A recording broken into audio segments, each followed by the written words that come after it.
কুড়িগ্রাম জেলার ফুলবাড়ী উপজেলায় দক্ষিণ রামরামসেন গ্রাম হতদরিদ্র এলাকা। এই এলাকায় আশেপাশের যাতায়াত ব্যবস্থা ভালো ছিল না, কোনো মসজিদও ছিল না। জাপান প্রবাসী ডক্টর জহিরুদ্দিন স্যারের নিজস্ব অর্থায়নে আলহামদুলিল্লাহ আমাদের এত সুন্দর একটা মসজিদ করে দিয়েছেন এবং সাব্বির আঙ্কেলের সহযোগিতার কারণে আমরা এত সুন্দর একটা মসজিদ পেয়েছি এবং আজকাল এই মসজিদের শুভ উদ্বোধন হলো। আমরা এই মসজিদ কমিটি এবং এলাকাবাসী সবাই স্যারের জন্য দোয়া করি, আল্লাহ ওনাকে নেক হায়াত দান করুক, আল্লাহ এবং ওনাকে যাজা খায়াত দান করুক এবং উনি যেন আমাদের সবসময় আমাদের পাশে থাকতে পারে। আলহামদুলিল্লাহ, এই রামরামসেন মসজিদে আমি আসি দেখি মানে ছতর দিয়ে বা ত্রিপাল দিয়ে ঘিরে নামাজ পড়ে।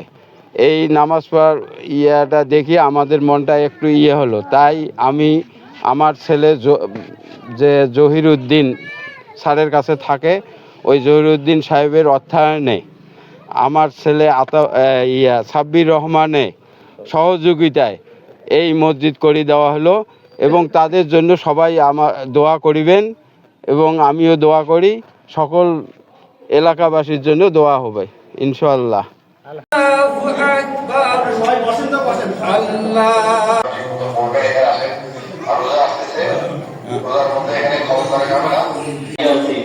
শ্রেষ্ঠ জায়গা, এই জায়গায়